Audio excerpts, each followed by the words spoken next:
હું છું ભંડેરી સર અને આપણે ભણી રહ્યા છે ચેપ્ટર નંબર 1 સંખ્યા પદ્ધતિ. અગાઉના વિડીયોની અંદર આપણે સંખ્યા પદ્ધતિનો સામાન્ય પરિચય, અમુક પ્રકારના ચોક્કસ આપણે ગણ જોયા અને સ્વાધ્યાય 1.1 જોયું. આજના વિડીયોની અંદર આપણે સ્વાધ્યાય 1.2 જોઈશું. ઉપરાંત અગાઉ જે આપણે જોયું 4-5 પ્રકારના જે ગણ, એની અંદર આપણે એક n ગણ, w, z અને q, આપણે આ 4 ગણ વિશે અગાઉના વિડીયોની અંદર આપણે માહિતી મેળવી. હવે આ 4 ગણ વિશેની માહિતી તો બધાને યાદ હશે જ ને અત્યારે, કે n એટલે પ્રાકૃતિક સંખ્યા ગણ, માત્ર ધન સંખ્યાઓ. w એટલે પૂર્ણ સંખ્યાઓ, શૂન્ય ઉપરાંત બધી જ ધન સંખ્યા. z એટલે પૂર્ણાંક સંખ્યા અને q એટલે સમય સંખ્યા. હવે તમને પ્રશ્ન થાય કે હવે પછી એક ગણ હશે કે હવે પછી એક સંખ્યા બાકી હશે? જો આની q સુધીની અંદર આ q એટલે સમય સંખ્યાની અંદર બધી જ પૂર્ણાંક આવે, એટલે કે બધી જ ધન સંખ્યા, બધી જ ઋણ સંખ્યા, શૂન્ય ઉપરાંત આપણે જે સમય સંખ્યા કહીએ છીએ અંશ અને છેદવાળી, એટલે કે બધી જ અપૂર્ણાંક સંખ્યા. તો હવે તમને પ્રશ્ન થાય છે કે હવે સંખ્યા કોઈ બાકી રહે છે કે જેથી કરીને આપણે નવો ગણ લઈ શકાય? યાદ કરવો જોઈએ. તો હજી આપણે સંખ્યા બાકી રહેશે કે જે વર્ગમૂળ અને ઘનમૂળના સંકેતમાં સંખ્યા હોય અને જો એનું એટલાનું મૂળ નીકળતું હોય તો એ સમય સંખ્યા. દાખલા તરીકે તમને વર્ગમૂળમાં 9 આપેલા હોય તો 9 નું વર્ગમૂળ 3 થાય, તો આ 3 સમય સંખ્યા છે. પણ માનો કે ત્યાં વર્ગમૂળમાં 8 આપેલું હોય તો 8 નું વર્ગમૂળ નીકળે નહીં.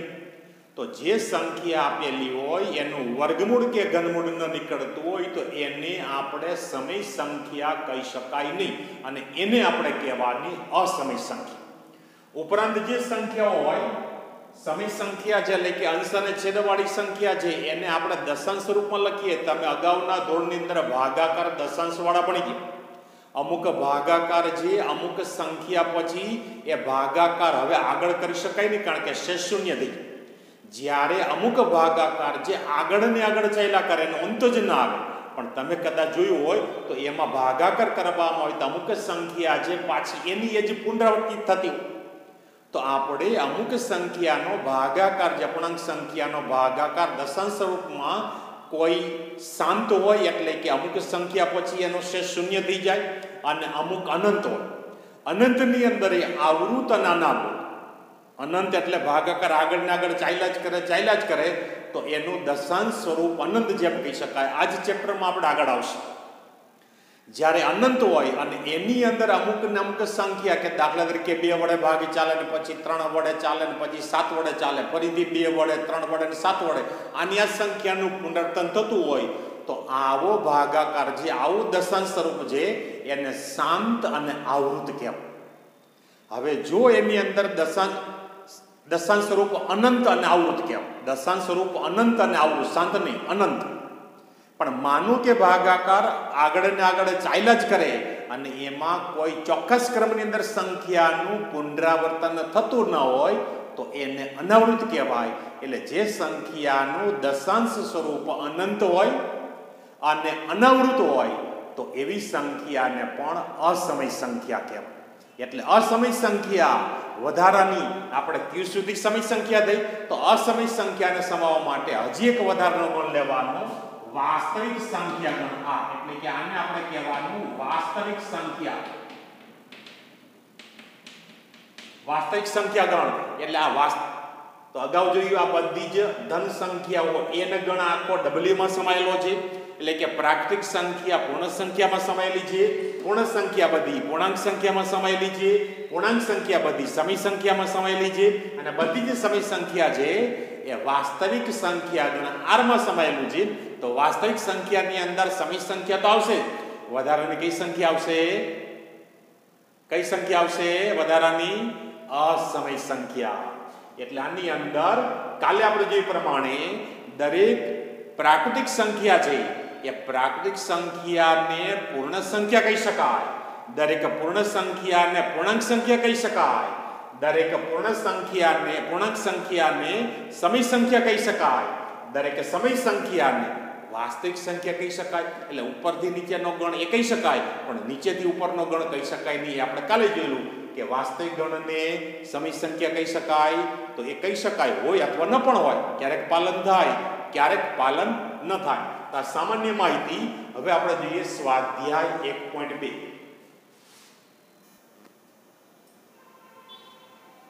હવે જોઈએ આપણે સ્વાધ્યાય 1.2 ની અંદર દાખલા નંબર 1. પહેલો દાખલો છે, નીચેના વિધાનો સત્ય છે કે અસત્ય, એટલે કે વિધાન સાચા છે કે ખોટા તે જણાવવાનું. અને હવે આ વિધાન દરેકને સરળતાથી આવડશે. એમાં પહેલું છે કે દરેક અસમય સંખ્યા એ વાસ્તવિક સંખ્યા છે. સમજાય છે? દરેક અસમય સંખ્યા વાસ્તવિક સંખ્યા છે. વાસ્તવિક સંખ્યા તો બધી જ છે. પહેલો ગણ આપણો જે પ્રાકૃતિક સંખ્યા, એટલે કે આની અંદર આપણે પ્રાકૃતિક સંખ્યા n લઈએ, w લઈએ, z લઈએ, q લઈએ. આ બધી જ સંખ્યા વાસ્તવિક સંખ્યા કહેવાય. પ્રાકૃતિક સંખ્યાને વાસ્તવિક સંખ્યા કહેવાય, પૂર્ણ સંખ્યાને વાસ્તવિક સંખ્યા કહેવાય, પૂર્ણાંક સંખ્યાને વાસ્તવિક સંખ્યા કહેવાય, અને q સમય સંખ્યા છે એને પણ વાસ્તવિક સંખ્યા કહેવાય. તો આ સિવાયની સંખ્યા આવે અસમય સંખ્યા. તો અસમય સંખ્યાનો સમાસ પણ વાસ્તવિક સંખ્યા ગણ આરમાં થાય. એટલે જેટલી સંખ્યા આપણે ભણીએ છીએ બધી જ વાસ્તવિક સંખ્યા કહી શકાય. એટલે કે દરેક અસમય સંખ્યા એ વાસ્તવિક સંખ્યા છે. તો આ વિધાન છે એ સત્ય થશે, એટલે કે વિધાન સાચું છે. બીજું છે કે સંખ્યા રેખા. તમે અગાઉ પ્રાથમિકની અંદર સંખ્યા રેખા ભણી ગયા. એની અંદર વચ્ચે શૂન્ય આવે, પછી એક બાજુ બધી ધન સંખ્યા આવે, એક બાજુ બધી ઋણ સંખ્યા આવે. તો ત્યાં આપેલું છે કે સંખ્યા રેખા પરનું દરેક બિંદુ પ્રાકૃતિક સંખ્યા એમ માટે વર્ગમૂળ એમ સ્વરૂપનું હોય. વાત આવે છે કોની? પ્રાકૃતિક સંખ્યાની. અને સંખ્યા રેખા પર ઋણ સંખ્યા પણ આવે, માઇનસ પણ આવે.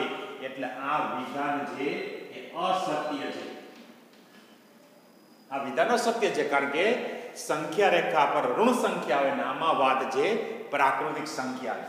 ત્રીજું આપેલું છે કે દરેક વાસ્તવિક સંખ્યા એ અસમય છે. વાસ્તવિક સંખ્યા સમય આપણા ગણની અંદર નીચેથી ઉપર ગણ એ ખોટું થાય, પણ ઉપરથી નીચેનો ગણ શક્ય છે એ સાચું થશે. તો અહીંયા આ એટલે વાસ્તવિક સંખ્યા. તો વાસ્તવિક સંખ્યાની અંદર સમય પણ આવે, અસમય પણ આવે. પણ આમાં આપેલું છે દરેક વાસ્તવિક સંખ્યા એ અસમય સંખ્યા છે. તો દરેક વાસ્તવિક સંખ્યા અસમય હોય અથવા ન પણ હોય, એટલે આ વિધાન પણ અસત્ય થશે. એટલે કે આ વિધાન પણ ખોટું થાય. હવે એની અંદર દાખલા નંબર 2 છે કે દરેક ધન પૂર્ણાંકનું વર્ગમૂળ અસમય હોય. કે દાખલા તરીકે તમને વર્ગમૂળમાં 2 આપીએ, વર્ગમૂળમાં 4 આપીએ, વર્ગમૂળમાં 5 આપીએ, વર્ગમૂળમાં 9 હોય, વર્ગમૂળમાં 10 હોય. તો દરેક ધન પૂર્ણાંકનું વર્ગમૂળ, આ જુદી જુદી સંખ્યાનું વર્ગમૂળ છે, એ વર્ગમૂળ અમુકનું નીકળે, અમુકનું ન નીકળે. તો આપણે અગાઉ જોયું કે જે સંખ્યાનું વર્ગમૂળ નીકળતું હોય એ સમય સંખ્યા કહેવાય, અને જે સંખ્યાનું વર્ગમૂળ ન નીકળે એને આપણે અસમય સંખ્યા કહી શકાય. તો અહીં આપેલું છે કે દરેક ધન પૂર્ણાંકનું વર્ગમૂળ, આપણે આ અસત્ય જ અહીંયા લખવાનું છે. અહીંયા લખજો તમે, આપણે અહીંયા લખી નાખ્યું ને, અહીંયા આવશે અસત્ય.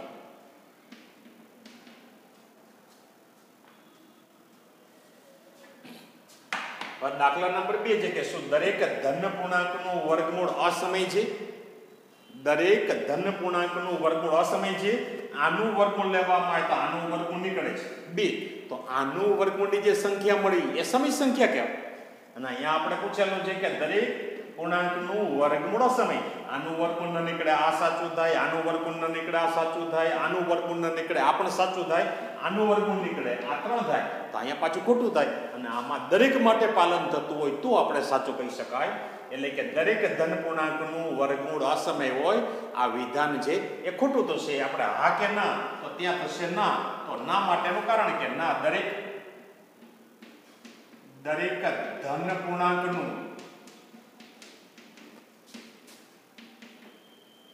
વર્ગમૂળ અસમય ન હોય, દરેક અસમય ન હોય, અમુક હોય અમુક ન હોય, આ અસમય છે, આ સમય છે, અસમય છે, સમય છે, અસમય છે, દરેકમાં પાલન થતું ન એટલે આ વિધાન ખોટું થાય. એટલે કે ના, દરેક ધન પૂર્ણાંકનું વર્ગમૂળ અસમય ન હોય. પછી આપણે કે જેનું વર્ગમૂળ સમય સંખ્યા હોય, જે સંખ્યાનું આમાં વર્ગમૂળ સમય હોય, તો આનું વર્ગમૂળ સમય છે, આનું વર્ગમૂળ સમય છે, એ ઉદાહરણ આપવાનું. તો આપણે લખી શકાય કે વર્ગમૂળમાં 4 એનું વર્ગમૂળ 2 થાય, વર્ગમૂળમાં 9 એનું વર્ગમૂળ 3 થાય, વર્ગમૂળની અંદર 16 એનું વર્ગમૂળ 4 થાય. તો આ બધી સંખ્યા, એટલે કે જે સંખ્યા છે કે જેનું વર્ગમૂળ નીકળતું હોય એ બધી સંખ્યાઓ છે એ સમય સંખ્યા થાય. તો આપણે ઉદાહરણ આપણે માત્ર એક જ લખવાનું છે. તો આવા તમે જે સંખ્યાનું વર્ગમૂળ નીકળતું હોય એવી કોઈ પણ સંખ્યાના તમે આમાં ઉદાહરણ તરીકે કોઈ પણ 1 કે 2 તમને જેટલા કીધા હોય એટલા તમે સરળતાથી લખી શકો. હવે આપણે જોઈએ દાખલા નંબર 3. દાખલા નંબર 3 ની અંદર કે વર્ગમૂળ 5 ને સંખ્યા રેખા પર કેવી રીતે દર્શાવી શકાય. આની અંદર તમને જુદી જુદી સંખ્યા પૂછે. ક્યારેક તમને પૂછે કે વર્ગમૂળ 3 ને સંખ્યા રેખા પર કેવી રીતે દર્શાવાય, વર્ગમૂળ 7 ને સંખ્યા રેખા પર કેવી રીતે દર્શાવાય. એ આપણે બે રીતે દર્શાવી શકાય. આપણે પહેલી રીતે જોઈએ કે આ સંખ્યા રેખા છે, તો સંખ્યા રેખાના મધ્યમાં 0 લઈએ તો એની એક બાજુ બધી ઋણ સંખ્યા આવે અને એક બાજુ એટલે કે ડાબી બાજુએ આપણે ઋણ સંખ્યા આવે અને જમણી બાજુએ ધન સંખ્યા આવે. તો અહીંયા 0 છે એને સંગત સંખ્યા આપણે ઓ લેવાની. પછી અહીંયા સંખ્યા રેખા પર 1 આવે તો 1 ને સંગત સંખ્યા આપણે એ લઈએ છીએ. હવે આ એ બિંદુએ અહીંયા જેટલું 1 એકમ જેટલું માપ છે એટલું ઓ એ ને લંબ હોય એવું ઓબી રેખાખંડ દોરો. ઓબી રેખા અને આનું માપ પણ 1 એકમ લેવાનું. આ 1 એકમ છે, આ પણ 1 એકમ છે. ઓ થી એનું માપ 1 એકમ અને આ ઓ થી બી, અહીંયા બિંદુ બી લઈએ તો આ ઓ થી બી નું માપ પણ 1 એકમ જેટલું છે. હવે આ ઓ અને બી ને જોડી દઈએ. ફૂટપટ્ટી દ્વારા તમારે દોરવાનું. અહીંયા આ ઓ એ અને ઓ બી લંબ, લંબ એટલે એકબીજાને કાટકોણે છેદે, 90 ને કોણે છેદે. તો હવે આ ત્રિકોણ બનશે. કેવો ત્રિકોણ બનશે? કાટકોણ ત્રિકોણ. તો કાટકોણ ત્રિકોણની અંદર હવે આ ઓ એ નું માપ, ઓ એ નું માપ આપેલું છે. ઓ એ બરાબર 1 છે, એ બી બરાબર 1 છે. તો પાયથાગોરસના સૂત્ર દ્વારા અહીંયા OB નો વર્ગ, OB કર્ણ છે, કાટખૂણાની સામેની બાજુને કર્ણ કહેવાય. તો OB નો વર્ગ બરાબર OA નો વર્ગ વત્તા OB નો વર્ગ. જે અગાઉ તમે આ પાયથાગોરસનું સૂત્ર ભણી ગયા છે. તો અહીંયા OA બરાબર 1 છે, એનો વર્ગ, OB બરાબર 1 છે, એનો વર્ગ, 1 નો વર્ગ 1 થાય. અહીંયા પણ 1 નો વર્ગ 1, આના બરાબર 2 થાય. તો OB નો વર્ગ એના બરાબર 2 થયા. તો હવે આ વર્ગમૂળ દૂર કરવામાં આવે તો આપણને OB બરાબર વર્ગમૂળમાં 2 મળે. એટલે આ કિંમત કેટલી મળી? વર્ગમૂળમાં 2 OB નું માપ. ફરીથી આ OB રેખાખંડ છે. OB રેખાખંડ એટલે આપણે વર્ગમૂળ 2 પછી કર્ણનું માપ, આગળનો ત્રિકોણ દોરીએ ત્યાં વર્ગમૂળ 3 મળે, પછી વર્ગમૂળ 4 મળે, વર્ગમૂળ 5 મળે, વર્ગમૂળ 6 મળે, વર્ગમૂળ 7, જ્યાં સુધી તમને કહેવામાં ત્યાં સુધી લેવાનું. તો હવે જે રીતે આપણે પહેલા OA ને લંબ AB લીધો, હવે એ જ રીતે આપણે OB ને લંબ રેખાખંડ 1 એકમ જેટલો લેવાનો. એટલે અહીંયા કાટકોણ બને એવો રેખાખંડ લેવાનો.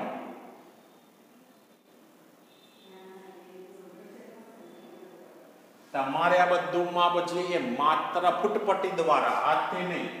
એટલે કે અહીંયા આપણે C બિંદુ દર્શાવીએ તો આ O B થી C નું માપ એ પણ કેટલું લેવાનું? 1 એકમ.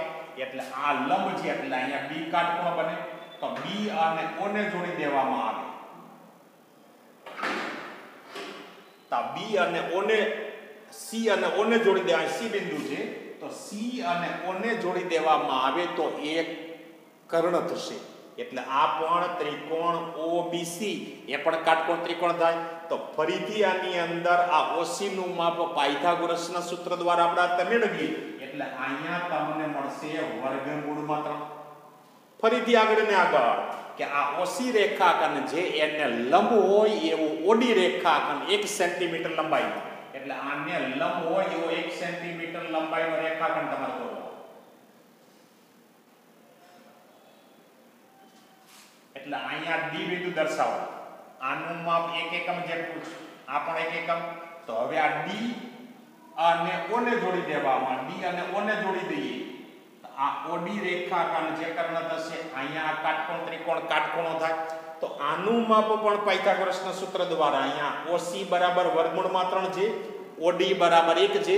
તો પાયથાગોરસના સૂત્ર દ્વારા આ ઓડી નું માપ આપણે આજના સૂત્ર દ્વારા એટલે કે આ રીતે ત્યાં તમે ઓડી નો વર્ગ એના બરાબર ઓસી નો વર્ગ વત્તા સીડી નો વર્ગ એટલે આ કર્ણ છે ઓડી તો એનો વર્ગ એના બરાબર કાટખૂણો બનાવતી બે બાજુના વર્ગનો સરવાળો, એક બાજુ જે ઓસી એનો વર્ગ, એક બાજુ જે સીડી એનો વર્ગ.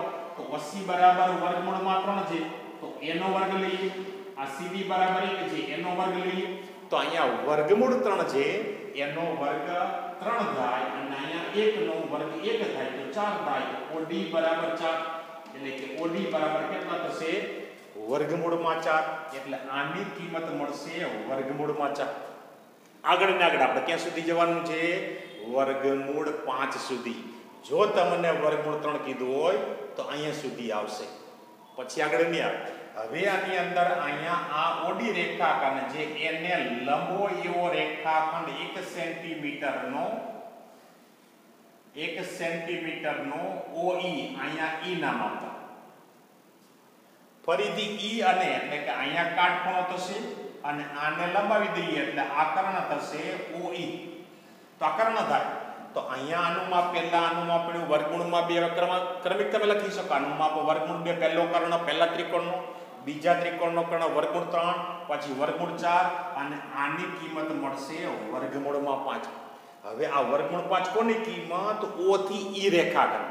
હવે O થી E રેખાખંડ જેટલું માપ આપણે જે નીચેની સંખ્યા રેખા છે એ સંખ્યા રેખા પર મેળવવાનું છે.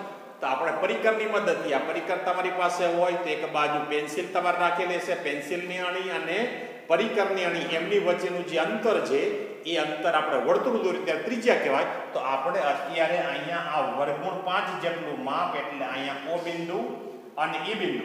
તો આ O બિંદુને કેન્દ્ર લેવાનું, OE જેટલી ત્રિજ્યા, OE જેટલું માપ લઈ અને સંખ્યા રેખા પર આપણે ચાપ મારવાની. જે સંખ્યા રેખા પર, તો સંખ્યા રેખા પર આપણે ચાપ મારીએ તો ત્યાં આપણને જે સંખ્યા મળશે એ સંખ્યાનું જે માપ આપણને મળશે એ આપણે ત્યાં સંખ્યા રેખા પર એ વર્ગમૂળ 5 ને સંગત સંખ્યા મળશે. એટલે આપણે ત્યાં એક ચાપ લગાવીએ, વર્ગમૂળ 5 આપણને જે મળ્યું તે તમારે બધું ફૂટપટ્ટી દ્વારા અને પરિકર દ્વારા. એટલે પહેલા આપણે હવે આ માપ લેવાનું, ઓને કેન્દ્ર લેવાનું અને OE જેટલું માપ, OE નું માપ કેટલું છે વર્ગમૂળમાં 5. તો આટલું માપ લઈ અને હવે આપણે આ સંખ્યા રેખા પર આપણે ચાપ મારીએ એટલે અહીંયા આવશે. આ ચાપ અહીંયા આવી તો માનો કે અહીંયા આપણે P બિંદુ દર્શાવ્યું તો O થી P નું માપ કેટલું થશે? O થી P નું માપ વર્ગમૂળ 5 જેટલું. તો વર્ગમૂળ 5 ને સંખ્યા રેખા પર દર્શાવવું છે. તો આ P બિંદુ છે કે વર્ગમૂળ 5 ને સંગત સંખ્યા એટલે કે P ને સંગત સંખ્યા, P ને સંગત સંખ્યા વર્ગમૂળમાં 5 થશે. એટલે કે આ P બિંદુ છે અને સંગત સંખ્યા વર્ગમૂળમાં 5 થાય. માનો કે તમને વર્ગમૂળ 3 કીધું હોય તો અહીંયા આપણે વર્ગમૂળ 3 ની જેટલી સંખ્યા છે એ સંખ્યાનું આપણે માપ લઈ અને આગળ કરવા. એટલે પરીક્ષાની અંદર માનો કે તમને વર્ગમૂળ 3 ને સંગત સંખ્યા વર્ગમૂળ 3 સમય રેખા ઉપર તમારે બતાવવાનું હોય તો અહીંયા આ વર્ગમૂળ 3 નો રેખાખંડ જે કર્ણ ઓસી જેટલું માપ થયું તો આ ઓસી જેટલું માપ લઈ O બિંદુને કેન્દ્ર ગણી અને અહીંયા ચાપ મારવાની. તો અહીંયા જે બિંદુ આવશે એ વર્ગમૂળ 3 ના માપ જેટલું. અહીંયા આપણે આ દાખલામાં વર્ગમૂળ 5 છે એટલે આપણું અહીંયા OE રેખાખંડનું માપ વર્ગમૂળ 5 જેટલું છે. તો આને કેન્દ્ર લઈને આપણે અહીંયા ચાપ મારીએ છીએ એટલે અહીંયા બિંદુ સંખ્યા રેખા ઉપર આપણે P બન્યું. તો P ને સંગત સંખ્યા વર્ગમૂળમાં 5 એટલે કે OP નું માપ વર્ગમૂળ 5 જેટલું થશે. આના પછીનો દાખલો જે ચોથો એ ખરેખર આમાં બહુ જરૂરી નથી. એટલે એકદમ સરળ સ્વાધ્યાય છે. તમને પણ મજા આવતી હશે, મજા આવે છે ને બધાને? એકદમ સરળ સ્વાધ્યાય છે ને એકદમ નાનું, આપણે કાલે વાત કરી પ્રમાણે એકદમ નાનું સ્વાધ્યાય છે. બીજી એક બાબત, જો તમને આ વિડીયો ગમ્યો હોય તો લાઈક કરજો, તમારે કંઈ સૂચન હોય તો કોમેન્ટ કરજો અને આ વિડીયો બીજા વિદ્યાર્થીઓને શેર કરજો. કે જેથી કરીને અન્ય તમારા મિત્રોને પણ આ ધોરણ 9ના ગણિતની પહેલા ચેપ્ટરનો લાભ મળે. Thank you.